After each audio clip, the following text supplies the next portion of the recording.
clients are committed to continuing those discussions, and if they are not successful, then to have this court make the decisions necessary to resolve the dispute. In the meantime, the status quo must be maintained. I do not know what specific objections defendants have to the proposed order. The opposition brief argues that the legal standards were not met, an argument with which we disagree, but the briefing does not state how the order harms Mr. Martinez in any way. The issue of whether the operating agreement is valid will need to be decided, but we are not going to resolve that today. Until it's decided, the company needs to have viable management. After the TRO was entered, Mr. Martinez again took unilateral actions affecting the company. When on July 7th, we have information and belief, he sent a letter to Nationwide Insurance Company, an agent record of letter seeking once again to change the company's insurance. This was done 5 days after Mr. Martinez's counsel was provided copies of the TRO. Mr. Martinez did not consult with or notify Mr. Garza of these actions, which were in clear violation of this court's order. This company cannot operate effectively with Mr. Martinez making unilateral decisions like this. His actions demonstrate why we need a preliminary injunction, and he needs to understand that if he violates, there will be consequences. Once we have the injunction in place and the parties are protected, the company is protected, the parties can re-engage in discovery and determine if they're able to reach an agreement or how to separate. And if not, then the matter can be decided by the court. So if you're on with that, I'll close. If there's anything specific that the court would like me to address, I'm certainly prepared to do that. I just had one minor question. You attached the standstill agreement to your papers and it wasn't fully signed by everyone. Is that just because you didn't attach a fully signed copy? Yes, Your Honor. I sent it to Mr. Cronk, and Mr. Cronk and I had numerous discussions about it. He assured me that it was acceptable. I looked through my file and I could not find a signed copy by Mr. Martinez, but I will say that both parties abided by the agreement while it was in force, so there's no problem with that. Okay. Thank you. Mr. Betcher? Thank you, Your Honor. Can you hear me okay? Yes, just fine. Okay. I'm a little confused now by the request I'm hearing. An injunctive order is typically one entered to allay irreparable harm that is immediate absent the order. It's also based on a showing that one side is likely to win at a trial on the merits of the claims pled. What we have here is essentially a single count complaint with substance, which is count one, asking for a declaration, is the operating agreement valid and enforceable? I joined Mr. Houck in that request because I think that is the he said, she said dispute that exists currently. But it's precisely that. You have Mr. Martinez swearing under oath that he did not sign it. He did not authorize anyone to sign it on his behalf. And frankly, he did not know about it until after it was already purportedly executed. You have the plaintiff saying this is a valid and enforceable document, which tees up nothing stronger than a factual dispute over the validity of this document. And by no means is the court in the position today, before an answer is even filed, to say who's likely to win. Moreover, an injunction has to be based on a showing of irreparable harm.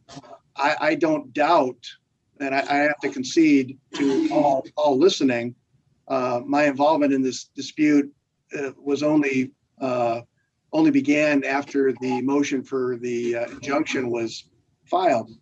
I have no doubt that Mr. Garza and Mr. Martinez have issues over how this company should be run. But an injunction order taking over, and essentially saying neither side can do anything without the other at this point, merely sets up an impasse, which the court will have to quickly confront. I mean, typically these types of cases, you see them one side or the other asking for a receiver if they can't agree on how the company should be run. I think there was some cooperation through the standstill agreement. I don't know. I wasn't part of that. I know it expired. But that was something the parties were able to accomplish on their own without the court's involvement. What suddenly turned this into an emergency such that a temporary restraining order is necessary, or what warrants the extraordinary relief sought, which is an injunctive order from this court, barring my client from, essentially acting as a manager and the sole member of the company, that also smacks of summary relief, which is inappropriate when it's teed up as a request for a preliminary injunction. I think the request for the court's involvement at this case has not been demonstrated given the standards applicable to injunctive requests, and it's premature to take essentially judicial control of the company and say, as between these two parties, Garza and Martinez, this is how you're going to run your company. That too is an extraordinary step to be taken, and is usually based upon a motion for a receiver and only after a hearing on that request. So I think as we sit here today, particularly in light of the fact that the only alleged wrongdoing against Martinez is disagreement over the manner in which he's been managing the company, the extraordinary step of this court taking control and now setting rules between the two parties as to how they're going to act, how they're going to manage their business affairs is inappropriate and premature and should be denied. All right, thank you. Yeah. Your Honor, briefly responding, the accounts in the complaint are more than just one. There is a count for an accounting. For example, we attached as Exhibit 10 our request to Mr. Kronk, Mr. Martinez's attorney, for the backup documentation supporting over $200,000 in expenses that were incurred on behalf of the company in the last 6 months. We haven't received anything. We've asked repeatedly for them to provide us with the accounting of that, and they haven't. And we are entitled to an accounting of that. The other thing that counsel points, a point that counsel makes with which I disagree and find it somewhat contradictory, is he's saying that the court should not recognize the operating agreement because there is questions of fact in terms of whether it's enforceable. But yet he's asking the court to allow his client to exert 100% control over the company based on his denial of his signature. We have evidence that shows that Mr. Martinez has received and has taken credit on his tax return, or has recognized in his tax return 35% of the profits of this company since he's been involved in it. We have multiple emails which we can ultimately share with the court where Mr. Martinez acknowledged the fact that he was in partnership with Mr. Garza. Mr. Martinez doesn't have any experience running a company like this. My understanding is before he was brought in as a partner in this company, he worked for the Department of Corrections in the state of Florida. Mr. Garza, on the other hand, and his family have operated businesses like this for some time, and they have a great deal of experience. All we're doing by the order is asking that if Mr. Martinez wants to take actions, such as changing the insurance, he first confer with Mr. Garza and see if they can reach a consensus. If for some reason they can't, then we can come back to the court and argue our positions and have the guide us. But what we can't have is Mr. Martinez making decisions unilaterally, which he did as earlier this week, that have an impact on the company, and not notifying Mr. Garza that these things are happening. We're not asking the court to tell us how to run the company or to dictate how the company is run. What we're asking is the court put a status quo order in place requiring that the parties meet and confer on issues that affect the company, and in the meantime, not to take any money out of the bank or transfer money out of the bank. This company is essentially they provide workers. They have to pay those workers on a weekly or biweekly basis. We're talking about large sums of money. And if money is removed from the bank account and there's no money to pay them, then there's going to be significant consequences as a result of that, which could ultimately impact the actual viability of the business. We have a situation where Mr. Martinez unilaterally removed several $100,000 from the Star Contracting bank account. He isn't even a member of Star Contracting. He had authority on the bank account because Mr. Martinez is the brother of Mr. Garza's mother, who is also involved in the business, and Mr. Garza's uncle. And there is a family relationship and a family degree of trust. But that trust, unfortunately, hasn't been returned. And now we're in a situation where we have to resolve this. We want to continue the discussions with Mr. Kronk and Mr. Botcher's office, and hopefully we can do that. But in the meantime, we need some oversight, if you will, to make sure that everybody understands how things are going to proceed over the next several weeks or months until we get to that point. And if we can't, then of course we can present our proofs to the court on the various issues that are in dispute. All right, thank you. I want to first address, I'll address the 4 required elements in a moment, but first I want to just touch on some of the things in the defendant's response. First of all, the defendant complains that no emergency has been explained to justify a TRO on the Friday before a long weekend, and why Martinez's attorney wasn't notified. And the brief says one can only conclude that they acted in this matter for strategic advantage and to prevent Martinez from offering his side of the story before the court acted. I explain this weekly to attorneys, and I know you know it, but then they still write it in the briefs. First of all, when you accuse the other side of cheating or doing something strategically without notice, it makes it sound like you're saying that and the court was stupid enough to go along with it or devious enough to go along with it. And I'm neither of those things. I read the court rules. Under the court rules, there is no such thing as notice and a hearing of a TRO. A TRO by definition is granted without notice, and that's specifically provided for in the court rules, even when there is an attorney for the adverse party. So the court rules provide for that. And they also provide that you may enter one without notice when there's going to be loss or damage that will result from the delay that would be required to give notice, or from the risk that notice itself would precipitate adverse action before the order could be issued.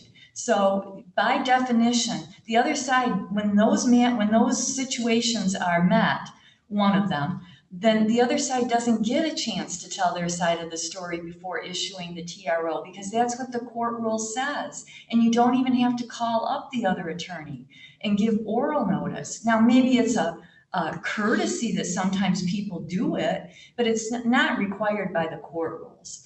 And the other thing is that the defendant says that there's been such a delay in seeking an injunction that it shows that there's actually no need for that kind of relief. But that really ignores what has gone on in this case before the complaint was filed, because there was a dispute arose at some point in time, and then the standstill agreement was executed, and the parties were operating under the standstill agreement. The standstill agreement, according to what Mr. Haukus told me in his papers, expired on May 1st. So the complaint was filed on May 28th. And then, the injunctive relief wasn't sought immediately. That is true. It was sought on whatever the Friday is before the 4th of July weekend. But that pales in comparison to the long delays in the cases cited by the defendant that have obviated the need for emergency relief. So I have to reject that as well. And I would note as well that no one's mentioned it, but the standstill agreement even says that if the parties aren't able to reach a settlement by the time the agreement expires and litigation is filed by any party concerning the dispute, the parties agree to enter into a stipulation, providing that neither Garza nor Martinez will make any transfers or withdrawals from the bank account. So basically, the agreement provided for this entire situation. So there's that. So the first factor is likelihood of success on the merits. And there's a couple things at issue as I see it. the validity of the operating agreement and the validity of a request for an accounting. The defendant says that there's disputed issues of fact, and the court just can't even get to this operating agreement issue because the court can't make findings of fact. But that's the standard for a summary disposition motion. The court can and does make findings of fact because you have to, because the first factor is likelihood of success on the merits. They're not binding, they're not, irrevocable. You can find something different later on at a trial, but the court has to do some kind of fact finding in order to find a likelihood of success on the merits. The plaintiff first has demonstrated likelihood of success in the form of at least seeking an accounting. They've made allegations that the defendant has made unauthorized expenditures. And the defendant says that I can't order an accounting because there's no circumstances that render it just and reasonable, and the plaintiffs haven't made any attempt to support that, but they have indeed, with all the foundation behind their TRO request about unauthorized expenditures. And then with regard to the operating agreement, we have affidavits, and I know there's a competing affidavit from Mr. Martinez, and that's fine. But there are some compelling affidavits, Mr. Perdue and Mr. Garza's mother, I hope I have the relationships right, who say that this was authorized, the stamping of the name. And Mr. Perdue is especially compelling because he says, I sent all the corporate papers to Mr. Martinez back last November. And he never said, hold on, I didn't sign that. I didn't authorize anyone to stamp my name or sign that operating agreement. Is that binding at this point if I say that the evidence does show likelihood of success on the merits? No. There could be a totally different outcome, but at least what I have before me right now, there is enough for me to say that there's a likelihood of success on the merits. So the next thing is whether there's irreparable harm, and in that regard, I find that although there is money damages at issue somewhat, because irreparable harm can be shown even when there's money damages in theory, but they're damages that would be, I forget the exact language, but actually the defendant cites it, that would be difficult or impossible to actually calculate. So here, what the plaintiff is saying, that there's been unilateral, unauthorized actions in withdrawal and use of money, and by definition, that would be unmeasurable, because if it's unauthorized and unilateral, then there is the potential, at least, that this cannot be discoverable or measurable. So there is a showing of irreparable harm, and the defendant also says that balancing the equities weighs against an injunction because the entire burden of a preliminary injunction will fall to Martinez alone. I completely disagree with that, and I actually issued the TRO thinking to myself that in a way it's protective of Mr. Martinez as much as it's protective of Mr. Garza. And it also required a return of funds that were removed from the company account back to the company account. And so it's protective in many ways. And not only that, as the defendant notes, the purpose of a preliminary injunction is to preserve the status quo ante, which is the last actual peaceable, non-contested status which preceded the pending controversy.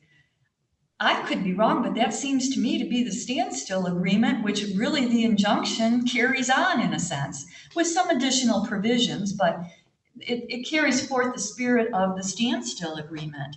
So the equities do not weigh against an injunction. And then just as an aside, the defendant says that the public interest isn't applicable here. I have to disagree with that too, because I think preserving the orderly functioning of businesses so that they can continue providing goods or services to the community, even in the midst of an internal dispute, is a very important public interest. And the injunction here, the way it's constructed, which doesn't give either side more power than the other, but just maintains equal control over the money, does exactly that. So I'm granting your request for a preliminary injunction, Mr. Houck, if you would.